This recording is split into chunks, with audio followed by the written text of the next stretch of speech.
पांकी विधानसभा क्षेत्र से भाजपा प्रत्याशी और वर्तमान विधायक कुशवाहा डॉक्टर शशिभूषण मेहता ने आज नामांकन दाखिल किया। वे अपने आवास से निकलकर मां झालझंडी देवी मंदिर पहुंचे, जहां आशीर्वाद लेने के बाद वे मौर्य फार्म हाउस लेस्लीगंज गए। वहां सैकड़ों समर्थकों ने उनका स्वागत किया और फिर वे पलामू संभाग में नामांकन दाखिल करने पहुंचे। इस दौरान भाजपा जिला अध्यक्ष अमित तिवारी और पलामू प्रमंडल के चर्चित समाजसेवी रामदास साहू भी मौजूद रहे। नामांकन के बाद मीडिया से बातचीत में मेहता ने हेमंत सोरेन सरकार पर तीखा हमला बोला। उन्होंने कहा कि इस चुनाव में पांकी विधानसभा सीट भाजपा के खाते में ही जाएगी और हेमंत सोरेन की सरकार की विदाई का कारण बनेगी। सिंचाई परियोजना के बारे में बोलते हुए मेहता ने सरकार की नाकामी पर सवाल उठाया और दावा किया कि भाजपा की सरकार बनने पर अधूरे काम पूरे होंगे और वादा किया कि भाजपा की बहुमत सरकार बनने पर महिलाओं को 2100 मासिक सहायता दी जाएगी। भाजपा जिला अध्यक्ष अमित तिवारी ने भी हेमंत सरकार पर भ्रष्टाचार और घूसखोरी के आरोप लगाते हुए कहा कि भाजपा इस बार झारखंड में सत्ता हासिल करेगी। वर्तमान हेमंत सोरेन की सरकार से पूरे राज्य की जनता त्रस्त है। हेमंत सोरेन सरकार से ही छुटकारा पाना चाहती है, इसलिए हम पूरी तरह से पांकी विधानसभा के एक एक भारतीय जनता पार्टी कार्यकर्ता, एक एक भारतीय जनता पार्टी के सभी नेता और जन जन माता बहनों की आवाज़ है और सारे लोगों का ये आवाज़ है कि हेमंत सोरेन की सरकार से मुक्ति दिलाए और भारतीय जनता पार्टी ही इसे मुक्ति दिला सकती है।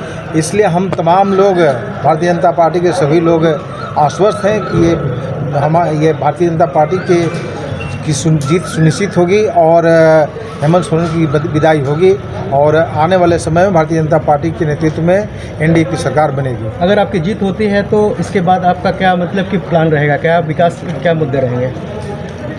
देखिए, भारतीय जनता पार्टी का जो एजेंडा है उसको हम लोग जन जन तक पहुंचाएंगे, हर घर के हर बहनों के आंचल तक पहुंचाने का काम करेंगे।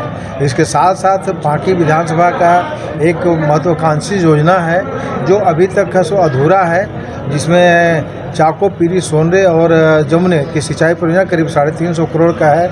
माननीय मुख्यमंत्री जी हेमंत सोरेन जी इसको अभी तक लटका कर रखे 4 सालों से, उन्होंने सिग्नेचर नहीं किया, जिससे ये काम नहीं हो सका। नहीं तो आज हर पांकी विधानसभा के हर खेतों में हरियाली होती, पानी होता और ये सबसे महत्वपूर्ण योजना है। हमारी सरकार बनने के बाद इसको तुरंत है सो इसको हम लोग निष्पादन कराना चाहेंगे और हर खेत में पानी पहुंचे, इसके लिए हम लोग सुनिश्चित करना। झारखंड सरकार की सर मैया योजना है, इस पर मतलब आपका क्या कहना है, कितना सही है? ये मैया योजना कहिए कि सो धोखा योजना था, सो ठगने वाला योजना था, इसलिए कि इन्होंने वादा किया था अपने चुनाव घोषणा पत्र में और 1000 रुपया सो दे रहे हैं। जब चुनाव घोषणा होने जा रहा है तो 1 महीना 2 महीना पहले, तो इनको तो चाहिए था, ईमानदारी इनकी इतनी नहीं थी हेमंत सोरेन जी की कि इन्होंने जैसे वादा किया था उसी प्रकार से जितना देर किए उसका सो एरियर के साथ में सभी बहनों को देना चाहिए था पहले, जिनको उन्होंने नहीं दिया। अब ऐसो अंत में ऐसो ठगने का काम किया है, जो कि आने वाले समय में ऐसी है अब ऐसो घोषणा होने के बाद ये बंद हो रहा है। और हम ऐसो भारतीय जनता पार्टी ऐसो ये गोगो ऐसो योजना, दीदी ऐसो योजना, समान योजना के हम लोग ला रहे हैं, जिसमें हर एक महीना 2100 रुपया हम लोग देने का काम करेंगे, भारतीय जनता पार्टी देगी। और इसके साथ साथ ये एक मान सम्मान जो देना चाहिए था, मान सम्मान दे करके जैसे ये उजाला के तहत गैस कनेक्शन 5000 रुपये देने जा 500 रुपये देने जा रहे हैं। इसके साथ साथ ये जो बेरोजगारों का सो नौकरी है सो ये इन्होंने दिया, तो हम 2 लाख है सो ये 79,000 है सो ये अभी वैकेंट सीट है, उसको शेड्यूल बना करके उसको कैलेंडर बना करके हमारी सरकार उसको पूरा करेगी। उसके बाद में जन जन की इच्छा को पूरा करने का काम करेगी भारतीय जनता पार्टी। देखिए, भारतीय जनता पार्टी निश्चित रूप से पलामू की 5 सीट पर हम लोग जीतेंगे और जिस प्रकार की स्थिति पूरे राज्य में बनी हुई है, विधि व्यवस्था की स्थिति हो, बिजली का स्थिति हो, बालू का स्थिति हो, हम देख रहे हैं कि सारे लोग परेशान और त्रस्त हैं। और इस सरकार ने इस राज्य को 5 साल में 10 साल पीछे ले जाने का काम किया है और भारतीय जनता पार्टी ने इस राज्य का निर्माण किया था और निश्चित रूप से डबल इंजन की सरकार होगी।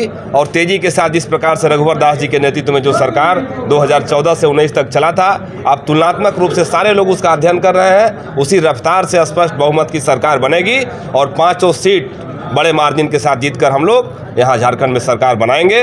और निश्चित रूप से जो सरकार ने यहाँ के लोगों को पीछे करने का काम किया है, भ्रष्टाचार बढ़ाने का काम किया है, विकास को पीछे करने का काम किया है, आज सारे लोग आहत हैं। और हम देख रहे हैं कि अपार जन समर्थन क्षेत्र में भारतीय जनता पार्टी उसके प्रत्याशी को मिल रहा है और हम लोग 500 सीट जीतकर झारखंड में मजबूत सरकार बनाने जा रहे हैं।